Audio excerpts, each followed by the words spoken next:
Dear class first year, welcome to the lecture of physics.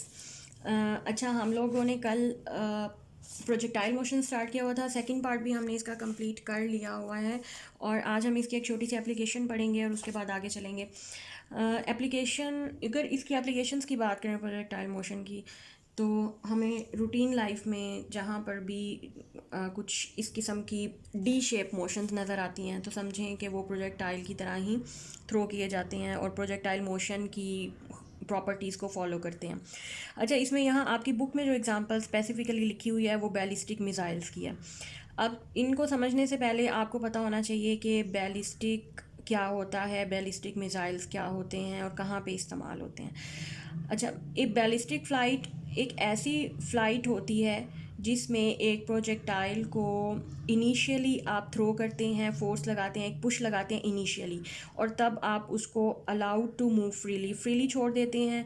अब इन उसमें क्या होता है, इनर्शिया की वजह से और दो चीज़ें लग रही होती हैं, कि उसका अपना इनर्शिया और दूसरा उस पर ग्रेविटी, क्योंकि gravity is an important part of projectile motion. Gravity ही ज़्यादा रोल प्ले करती है उसकी मोशन में। तो एक बैलिस्टिक मिसाइल या बैलिस्टिक फ़्लाइट वो होगी जो किसी भी ऑब्जेक्ट को आप ऐसे थ्रो करें जिसमें वो दो तरह की फोर्सेस के अंडर हो। एक तो वो मूव फ्रीली हो और ड्यू टू इनर्शियल फोर्सेस भी हों उसके पास, और एक्शन ग्रेविटी भी हो। तो हम कहेंगे कि ये बैलिस्टिक फ़्लाइट है या बैलिस्टिक मूवमेंट है प्रोजेक्टाइल की तरह की। अच्छा, अब ये कहाँ होती है? अनपावर्ड एंड अनगाइडेड मिसाइल्स जो हैं वो बैलिस्टिक मिसाइल्स की तरह से हम उसको पुश करते हैं और बैलिस्टिक मिसाइल्स का पाथ फॉलो करते हैं, मतलब ऐसा पाथ फॉलो करते हैं जो कि under the action of gravity होता है। अब होता है कि असल में हमारे पास कोई भी ऑब्जेक्ट है, जैसे आप मिसाइल कह रहे हैं, कोई मिसाइल है, आप उसको इनिशियली किसी ख़ास एंगल के ऊपर पुश करेंगे। अच्छा, इसका यहाँ पे बताने का मकसद ये होता है असल में कि आपने उसको किसी ख़ास रेंज के ऊपर फ़ायर करना है। जैसे कि मुझे पता है कि मैं फ़लान जगह पे फ़ायर करना है, तो आप वहाँ का डिस्टेंस हॉरिजॉन्टल डिस्टेंस कैलकुलेट करेंगे, वो रेंज होगा। और रेंज का पता चल जाने के बाद आप उसका एंगल कैलकुलेट करेंगे कि किस एंगल के ऊपर आप अपने प्रोजेक्टाइल को थ्रो करें तो ये वहाँ तक पहुँचेगा। तो इस तरह से मतलब ये वारफेयर में या किसी मिसाइल फेंकने वाले वाक़यात में ये मोशन जो है काफ़ी इन्वॉल्व होती है। तो दूसरा ये कि क्योंकि इसमें आप इनिशियली पुश देते हैं। अब इनिशियल पुश देने के बाद दो बातें होती हैं। एक तो ये कि प्रोजेक्टाइल की कोशिश होती है इनर्शिया की वजह से वो अपना थ्रो जिस डायरेक्शन में किया गया है उसी डायरेक्शन को कंटिन्यू करे, लेकिन ऐसा नहीं हो पाता। तो हमें पता है कि एक very important force of gravity उस पर लग रही है और वो उसको डाउनफॉल नीचे की तरफ आने पे फोर्स करती है। तो ये दो तरह की मोशन के मिक्सचर के तौर पे जो मोशन सामने आती है वो प्रोजेक्टाइल मोशन होती है। और the shooting of missiles on selected distance spot, किसी ख़ास जगह पे मिसाइल को शूट करना जो है वो इसकी एक एप्लीकेशन है। उसके बाद the ballistic missiles are useful only for short ranges, for long ranges greater precision powered and remote control guided missile. Ballistic missile को आप ज़ाहिर बहुत लंबा लॉन्ग रेंज के लिए नहीं इस्तेमाल कर सकते, शॉर्ट रेंज के लिए इस्तेमाल होते हैं। और एक दूसरी बात है कि अगर आपने बहुत हाइट पे इस्तेमाल करना है तो वहाँ पे एक चीज़ आ जाएगी, एरोडायनामिक फोर्सेस। आप वहाँ पे एयर रेजिस्टेंस को निगलेक्ट नहीं कर सकते। इनर्शियल मोशन और ग्रेविटी के बाद वहाँ पे एक तीसरी फोर्स भी कम इन टू प्ले होगी, वो होगी फोर्स ऑफ रेजिस्टेंस। वो भी इस पर लग रही होगी और वो अगर बहुत ज़्यादा है तो उसकी मोशन को बदल भी सकती है। तो बैलिस्टिक ट्रेजेक्ट्री को फॉलो करता है और अनपावर्ड और अनगाइडेड मिसाइल जिस ट्रेजेक्ट्री या पाथ को फॉलो करता है वो बैलिस्टिक ट्रेजेक्ट्री कहलाती है। अच्छा, अब हम आ जाते हैं एग्जांपल की तरफ। यहाँ पे अच्छा, फॉर योर इन्फॉर्मेशन में देखिए कि दो किस्म के पाथ दिखाए गए हैं, दोनों एक ही जगह से ओरिजिनेट हुए हैं, प्लस एक ही एंगल पर थ्रो किए गए हैं दो ऑब्जेक्ट्स।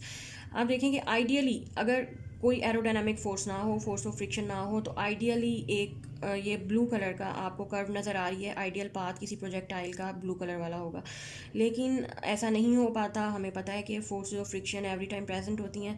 तो ये एक्चुअल पाथ फिर हमारे पास कम रेंज का कम रेंज का प्रोजेक्टाइल के लिए एक्चुअल पाथ जो है वो उस कम रेंज का आता है। तो ये किस वजह से होता है? फोर्स ऑफ फ्रिक्शंस की वजह से, जो कि हवा में मौजूद हैं, या एरोडायनामिक्स हवा की फोर्सेस जिसको हम कहते हैं, उनकी वजह से ये अपने हदफ तक नहीं पहुंच पाता, उससे पहले ही ड्रॉप हो जाता है या रेंज कम हो जाती है। तो इसलिए कहते हैं ये शॉर्ट रेंज के लिए ज़्यादा यूज़फुल होती है प्रोजेक्टाइल मोशन। अच्छा, अब आ जाते हैं एग्जाम्पल 3.7 की तरफ। एग्जाम्पल 3.7 देखिए, a ball is thrown with a speed of 30 metre per second and in a direction of 30 degree. इसको हम सॉल्व करते हैं।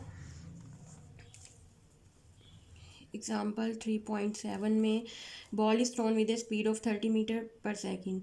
इसका मतलब है कि आपको इनिशियल स्पीड दी गई है 30 metre per second in a direction of 30 degree. Theta आपको दिया गया है 30 degree above the horizon. Determine the height to which it rises. एक तो आपने हाइट फाइंड करनी है, ठीक है, और हाइट का फार्मूला ही अगर मैं यहाँ लिख लूँ तो वो होता है वी आई स्क्वायर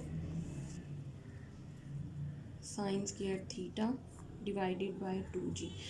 और दूसरा देखिए कि आपने क्या फाइंड करना है, determine the height to which it rises the time of flight. Time of flight क्या होगा, as we know that time of flight किसके बराबर होता है, 2vi sine theta over g। And horizontal range, horizontal range भी आपने find करनी है, आर किसके बराबर है, वी आई square over G sine 2 theta. ये 3 फार्मूलाज मैंने यहाँ लिख दिए हैं ताकि हमें पता हो कि हमने क्या क्या चीज़ें फाइंड करनी है। अच्छा, अब इन में देखें कि हमें वी आई साइन थीटा चाहिए, ठीक है, तकरीबन हर फार्मूला में वी आई साइन थीटा और वी आई कॉस थीटा चाहिए, तो हम उसको निकाल के रख लेते हैं। Let's suppose V I X is equal to horizontal component of velocity V I cos theta, या हम लिखेंगे 30 मल्टीप्लाइड बाय कॉस 30, तो ये आ जाएगा 25.98 मीटर पर सेकेंड। दूसरा हमें चाहिए वी आई वाई या वी आई साइन थीटा। ये वैल्यूज़ होंगी, हम डायरेक्ट फार्मूलाज के अंदर पुट कर लेंगे, तो ये आ जाएगा वी आई 30 साइन 30। इसको आप कैलकुलेटर पे सॉल्व करें, ये आपको देगा 15 मीटर पर सेकेंड। अब आपने ये वैल्यूज़, पहले आप टाइम ऑफ फ्लाइट देखें, T is equal to 2, V I sine theta क्या है 15 डिवाइडेड बाय 9.8, ये आपके पास आ जाएगा 3.1 सेकेंड। और उसके बाद देखिए हाइट, हाइट का फार्मूला मैंने यहाँ लिखा हुआ है वी आई स्क्वायर साइन स्क्वायर थीटा, का मतलब है कि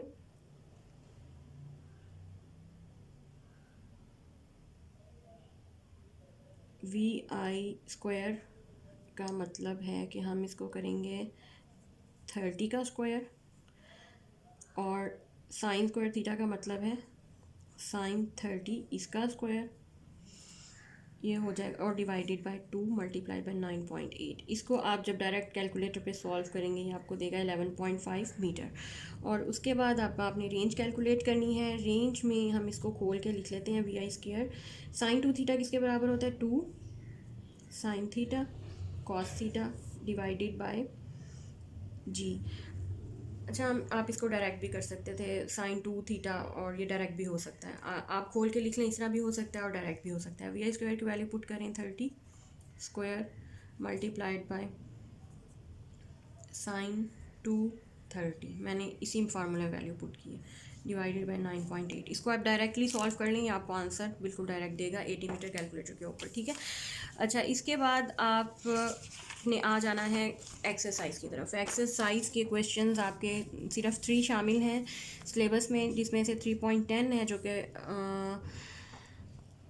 हम कर चुके हैं, law of conservation of linear momentum के मुतालिक है। और उसके बाद है 3.11, ये भी हम कर चुके हैं, इलास्टिक एंड इनलास्टिक प्लेन। अच्छा, 3.10 में एक थोड़ा एक्सटेंडेड क्वेश्चन है, explain why under certain conditions the law is useful even through the system is not completely isolated. वो मैं ये कह रहा है कि ये लॉ ऐसी कंडीशंस बताएं जहाँ पर ये laws usually system completely isolated नहीं होता, तब भी law of conservation of linear momentum hold करता है। तो ऐसा क्यों है? ऐसा इस वजह से है कि आपके पास कोई सिस्टम है, बेशक वो एक्सटर्नल इन्वायरमेंट से बहुत आइसोलेटेड नहीं है, एक्सटर्नली भी उसके ऊपर कोई ना कोई फोर्स लग रही है, लेकिन उसके अंदर जो पार्टिकल्स हैं वो आपस में एक दूसरे पे जो फोर्स लगाते हैं वो एक्सटर्नल फोर्स से बहुत ज़्यादा होती है, इतनी ज़्यादा होती है कि हम एक्सटर्नल फोर्सेस को इग्नोर कर देते हैं। तो इस तरह के सिस्टम्स पर भी law of conservation of linear momentum hold करता है। 3.11 भी हम कर चुके हैं, और 3.13 देखिए, at what point are points, हाँ ये बहुत अच्छा क्वेश्चन है, at what point are points in its path does a projectile have its minimum speed and its maximum speed. किन पॉइंट्स के ऊपर, मैं यहाँ पे पहले आप लोगों को रिमाइंड करवा दूं कि ये थी हमारा प्रोजेक्टाइल इस तरह से, ठीक है।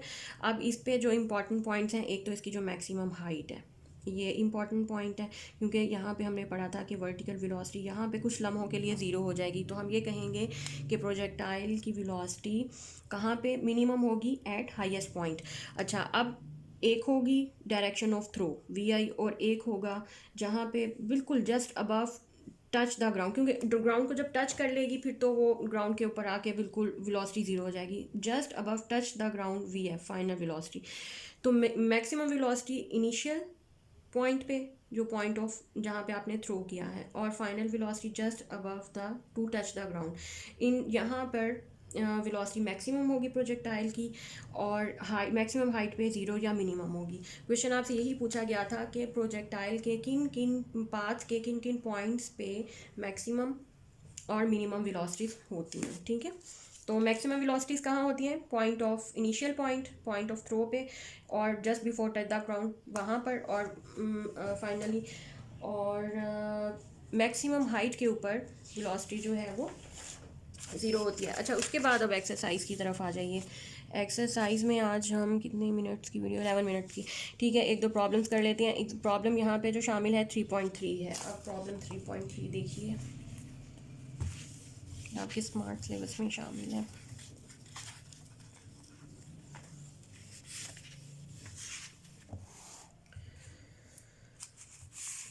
ओके, अब ये प्रॉब्लम आपको, व्हाट दिस प्रॉब्लम सेज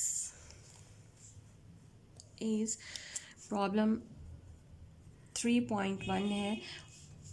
असल में ये प्रॉब्लम 3.3 है बुक का, ठीक है। ये problem 3.3, A proton moving with speed of velocity of proton आपको दी गई है 1 × 10⁷ metre per second, passes through a 0.020 centimetre thick. अगर मैं इसको एस लिखूँ, फासला जो ये कवर करती है 0.020 सेंटीमीटर, और बाद अज़ा में इसको मीटर में कन्वर्ट कर लूँ तो ये हो जाएगा 2 मीटर, ठीक है। थिक शीट ऑफ पेपर से प्रोटॉन गुजर रहा है एंड इमर्जीज विद ए स्पीड, और जब इतनी लेंथ या डिस्टेंस क्रॉस करने के बाद बाहर आता है तो वो किस वेलोसिटी के साथ आता है, V2 × 10⁶ मीटर पर सेकेंड से। तो ये फाइनल वेलोसिटी, ठीक है। Assuming uniform deceleration, final velocity देख लें रिड्यूस हो गई है, तो इसका मतलब है कि वहाँ पे रिटार्डेशन या कोई डिसेलरेशन मौजूद था। तो ये आपने वही नेगेटिव एक्सीलरेशन मालूम करना है, और find retardation and time taken to pass through the paper, और उस पेपर को कवर करने में जितना टाइम यूज़ हुआ है आपने ये दो चीज़ें फाइंड करनी है। अच्छा, अब इनको फाइंड करने के लिए देखें, हमारे पास डाटा जो मौजूद है वो हमें क्या कहता है कि we must use equation, third equation of motion 2s = VF² - VI², क्योंकि हमारे पास देखें VF भी मौजूद है, VI भी मौजूद है, S भी मौजूद है, और A की वैल्यू हम यहाँ से आसानी से फाइंड कर सकते हैं। 2 × A, S की वैल्यू लगाएंगे 0.002, और VF² ये मीटर, VF² लिखें 2 × 10⁶ whole square minus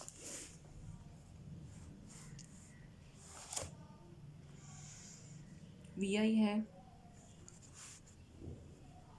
1 × 10⁷ whole square, ठीक है। अब आप इसका पहले स्क्वायर ले लेंगे, इसको ले लेंगे और सब्ट्रैक्ट करेंगे, और फिर 2 से और 0.0002 से डिवाइड कर देंगे। यहाँ पे एक्सीलरेशन आपके पास आ जाएगा -2.4 × 10⁻17 मीटर पर सेकेंड स्क्वायर। ये सिर्फ मैंने अब सॉल्व किया है, ठीक है।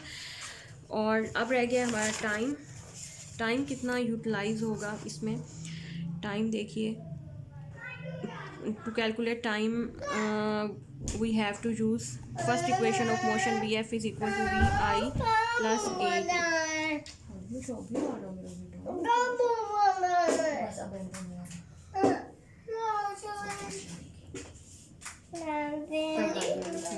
VF F is equal to V I plus A T. देखिए वी एफ हमने हमारे पास ऊपर मौजूद है, वी आई भी ऊपर मौजूद है, ए हमने यहाँ से फाइंड कर लिया हुआ है, वो हम यहाँ पुट करेंगे तो यहाँ से हमारे पास टी की वैल्यू आ जाएगी। वी एफ है हमारे पास 0.2 इंटू 10⁻⁷, वी आई ऑलरेडी 10⁻⁷ है, -2.4 इंटू 10⁻⁷ और मल्टीप्लाइड बाई टी। चलें इस सारी इक्वेशन को अब आपने सॉल्व कर लेना है।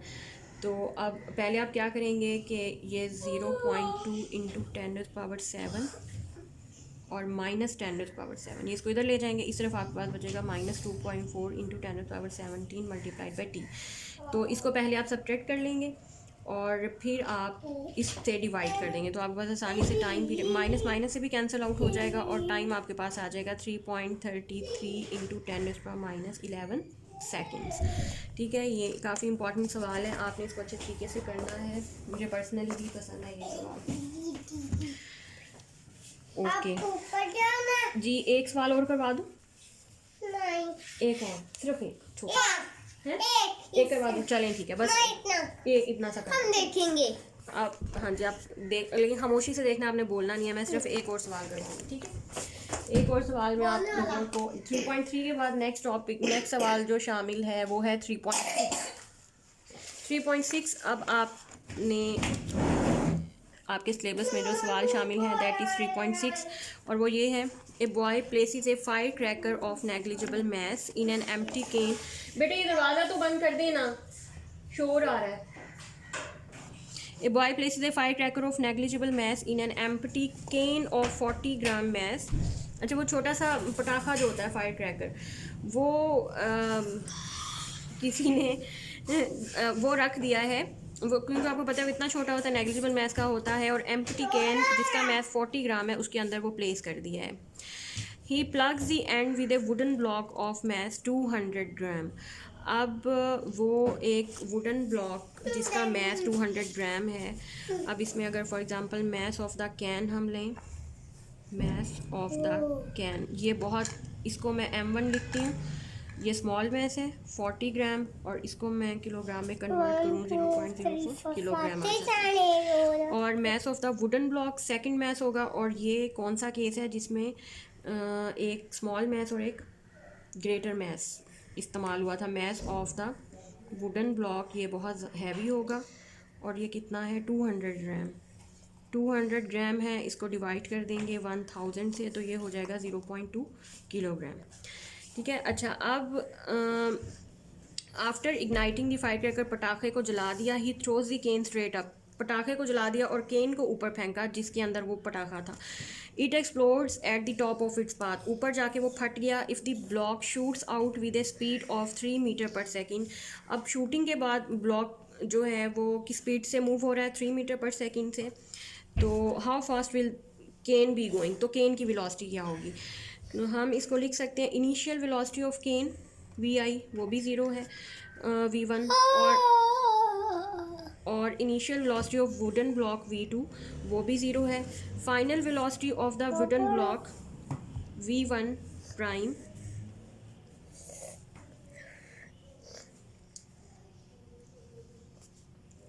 ये आपने कैलकुलेट करनी है। मैं दोबारा चेक कर लूँ इसमें, इनिशियल वेलोसिटीज़ तो दोनों की ज़ीरो हो गई, ठीक है। फाइनल वेलोसिटी आपने v1 प्राइम ये आपने कैलकुलेट करनी है, जबकि v2 प्राइम आई थिंक कि आपके पास ज़ीरो ही होगी। v2 प्राइम नहीं, v2 प्राइम एक वेलोसिटी आपको दी गई है 3 मीटर पर सेकेंड, तो ये v2 प्राइम आपको दी गई है 3 मीटर पर सेकेंड। अब आपने law of conservation of mass लगाना है इस पे, total linear momentum before, total momentum before explode कितना होगा, और total momentum after explosion, total momentum after, ये बिफोर है, टोटल मोमेंटम बिफोर, ये आपके पास आ जाएगा m1 v1 प्राइम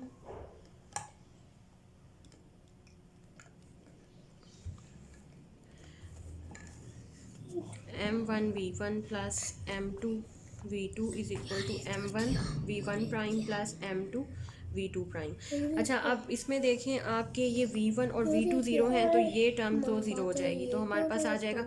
बेटे क्या करते हैं आप?